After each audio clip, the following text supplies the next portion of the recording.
Hi, I'm Megan from the Youth Biolab, and today we're going to talk about breakthrough infections. Youth Biolab Jeunesse. A breakthrough infection is when someone gets an infection from a germ they're fully vaccinated against. You might have been hearing in the news that people fully vaccinated for COVID-19 are still testing positive sometimes. This doesn't mean the new COVID-19 vaccines don't work. It's actually something that occurs with other vaccines, like the vaccines for chickenpox, mumps, and the flu. In Canada, the vaccine for varicella, the virus that causes chickenpox and shingles, is only about 98% effective. That means that for every 100 people who are fully vaccinated, we still expect that 2 people will get chickenpox or shingles. No vaccine prevents 100% of infections, and it might seem a little worrying to know that you might still get sick from something that you're vaccinated for, but the goal of the vaccine is to prevent severe infections and reduce the spread of the illness to other people. People with breakthrough infections often don't even end up with any symptoms, and if they do have symptoms, they usually don't get very sick. They're sick for a shorter amount of time, so they have a lower chance to pass that disease on to another person. When you get a vaccine, it doesn't totally stop the germs from getting into you. The germs you're vaccinated against are still able to get inside and maybe begin the early stages of infection. But with a vaccine, you're much less likely to get sick because your body has already built up antibodies to detect and fight off these germs much faster. Vaccines are excellent at protecting against the specific germ they're designed for.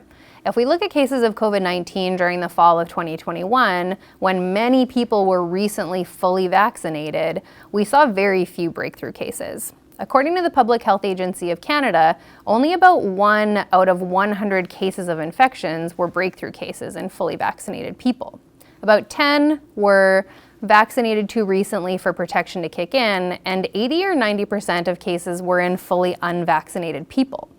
Breakthrough cases with any vaccine are more likely to be asymptomatic or have mild symptoms, and generally be sick for shorter times than unvaccinated people.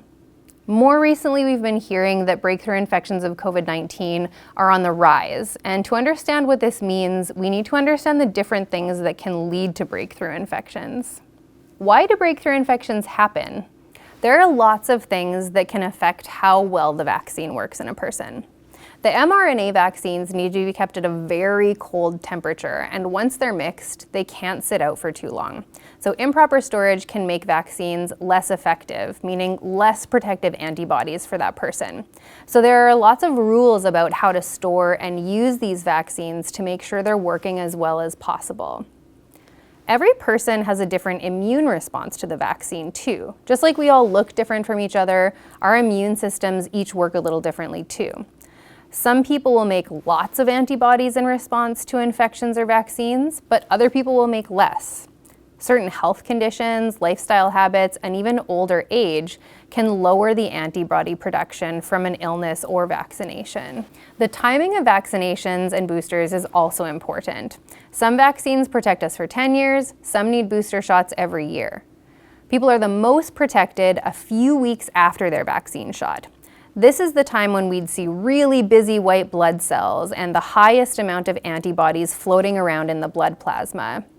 These antibodies are the best at preventing illness altogether because they stick to incoming germs right away, stopping them before they can harm our cells. They do break down over time though, so months or a year after being vaccinated, if that germ did get in, it might be able to infect some cells and make a person feel a little sick before their memory cells stored in their bone marrow are alerted and start pumping out more antibodies. One of the other big problems we see is that viruses change or mutate over time, creating new variants like the recent Omicron variant that can be more contagious and that our vaccine antibodies might not stick to as well, meaning we actually need more of them to achieve the same level of protection. For now, we know that a third COVID booster given 6 months after the second dose is able to not only make way more antibodies, but also a wider variety of memory B cells and totally new kinds of antibodies that stick to different parts of the spike protein. This significantly lowers the risk of severe illness and hospitalization from COVID-19 compared to unvaccinated people. Scientists are looking at how to adjust vaccines to keep up with the changing variants, or if we could create a vaccine that protects against all possible variants of a germ like the SARS group of viruses. Another reason we see cases going up in vaccinated people is that we've changed our behavior and safety guidelines around social gathering and mask wearing now that so many people are double vaccinated. More close contact and less mask wearing means way more chances for germs to spread from person to person, even if they're not making those individual people very sick. While cases of new ultra-contagious variants are high, we should stick to cautious mask and physical distancing guidelines to protect ourselves and others as much as possible, and receive a third booster shot 6 months after the second dose of the COVID vaccines, as well as keeping up with our seasonal flu shots. Thanks for watching. We hope that you learned something new about breakthrough infections. If you would like to learn more about germs and vaccines, check out our other videos in the link below. If you still have questions, send us an email or message us through Instagram or Twitter. Thanks for joining us, and stay curious. Make sure to click like and subscribe for more videos, and follow us on Instagram and Twitter. To support the Youth Biolab's ongoing programming and expansion plans, please contact St. Boniface Hospital Foundation at stbhf.ca.